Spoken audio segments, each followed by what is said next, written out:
Hi guys, and welcome to the last installment of my video diary for the Southern Hemisphere Space Studies program for 2016. But before I get started, thank you to everyone who helped me to go to that program. It was really the best experience of my life so far. I apologize for this video being so late. Weeks 4 and 5 of the program were just absolutely hectic in trying to get the white paper team project done, and I've only just started to recover from how intense the program was. So let's get started. Week 4. Week 4 we had the final lectures of our lecture series, and as a little thank you from the staff, they actually performed a video for us to celebrate how we'd managed to sit through more than 40 lectures on space. Check it out. Our university was in a frantic state when over 30 future grads arrived. How great! We criticized the hotel food, the astronauts were kinda cool, the economics, policy and law. Where's our agency? With the lecture series being over, of course we had to be tested on what we'd learned, so we had to do a quiz and an exam. And, well, I actually got 89% as my mark for all these final quizzes and exams, and I was pretty proud of that. Unfortunately, I wasn't the highest in the class and I didn't win the award for being the most academic in the program. I was only slightly jealous. As all our official lectures were done, we had the chance to do an optional lecture with our program director John Connolly from NASA. He told us about the human side of the Columbia accident and investigation, which is a really emotional and heart-wrenching topic, especially for me as I've been able to go and visit the wreckage, well, one of the pieces of the wreckage of Space Shuttle Columbia in the Atlantis exhibit in Florida. John Connolly powerfully described how this incident not just affected the families and the astronauts themselves, but the people who were in mission control during the time, the people on the ground that worked tirelessly to search such a wide search area looking for pieces of the wreckage, and the general community in the places where parts of the wreckage were found. He talked about how the investigation board were thorough with their analysis and how they tried to reconstruct every event that led up to this terrible incident that occurred with the loss of those amazing astronauts on board. This was incredibly emotional, and I don't think I was the only person in our class that happened to shed a tear that day. But space is hard, and it's important to learn from our mistakes when things go bad, so that we can continue on exploring the cosmos and satisfying our thirst for exploration. On a more positive note, later in the week we had a free public event in Adelaide City, which was the Space and Popular Culture panel. The panel was moderated by Alice Gorman, who's a space archaeologist, and the panel members included Catherine Brimblecombe-Fox, an artist, Sarah Jane Pell, also an artist and a professional scuba diver, and Josh Richards, one of the Mars 100, top 100 candidates for Mars One to go on a one-way mission to Mars in 2026.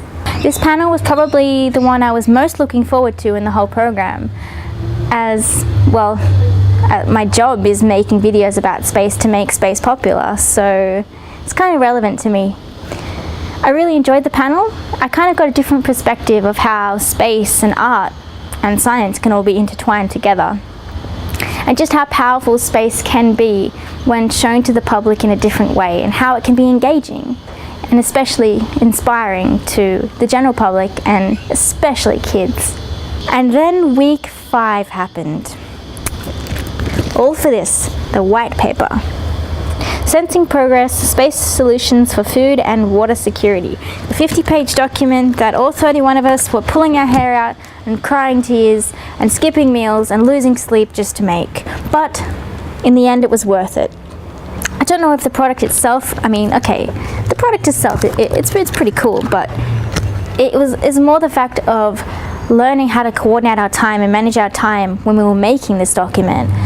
Learning how to become a part of different teams. For example, most people say that when the white paper is going on, if you're in charge of, say, the graphics for it, like making these pretty pictures and things like that, and things like this, then you should just stick to that team. There's also a final presentation that the overall team had to do, which was basically a presentation of the white paper, And I was part of that and part of the graphics team. The final presentation was on a Thursday morning. On the Tuesday before it was due, I was still helping the graphics team to make the graphics for this white paper. And then I had to get up to speed on everything that my presentation team was doing. And I had to make sure I knew exactly how the presentation was going to go, because I had a pivotal role in connecting the different segments of our presentation together. I was like the chairperson of the fake UN committee that we were trying to pretend to be for our presentation. So I had a tough job, and I got quite a bit of stuff done. Here's a little bit of an excerpt from the presentation that we did. I'm not going to show you the whole thing because it went for an hour, but if you'd like to see that, the link is in the description below as well. Thank you, Mr. Kimere, for your passionate and well-prepared speech. We have come to the final and most important part of our presentation today. We have heard about how space technology can be used in Costa Rica and in China through various programs such as CropWatch. We've heard about international collaboration and international organization initiatives such as RICE and FuseNet. And we've also heard about the potential to expand these programs and build new programs such as the data sharing centers that we've heard from Mr. Inderjeet and Mr. Kimere. So, based on this, we have come up with 3 recommendations that we would like to present to the UN Secretary General, Madam Secretary General, today. So that's what I did. I did that presentation, I did this, and I found out that I am capable of achieving amazing things. And if it wasn't for the high pressure situation of this course and for you guys sending me on it, I wouldn't have learned that about myself. So thank you. And then the closing ceremony. We did it. Everything was done. We did the white paper, we did the presentation, we'd learned everything. And it was time to finish up. Here's a little excerpt from the graduation ceremony of when I got my certificate. And another thing that we were able to get, something really special to me that we got from that closing ceremony, is this. This is our ISU pin. It means that I am 100% ISU alumni now. And I join more than 4,000 other people around the world that have been part of International Space University. So if it wasn't for the 3 founders of ISU, Todd Hawley, Bob Richards and Peter Diamandis, I wouldn't be able to have this experience. So thank you to Space University for giving me this chance. So where do I go from here? SHSSP is over. I'm back in my hometown of Sydney, but I have decided to do a little bit of an extension of the SHSSP by doing a graduate certificate in space studies. Now, that includes me writing a 5,000-word report on a topic of my choice. I've decided to do growing plants on Mars because I think that has real potential to help some of the problems that we're facing before we can go and colonize Mars. My supervisor for this is Dr. Chris McKay from NASA Ames, which is really, really exciting that I get to work with an actual NASA scientist on this project. Anyway, so I'm writing this report and I'm looking to hopefully be able to do some work in Australia inspiring kids to pursue science, technology, engineering and mathematics. And as always, I'll be doing my TMRO Space Podge, which you can find at youtube.com/TMRO.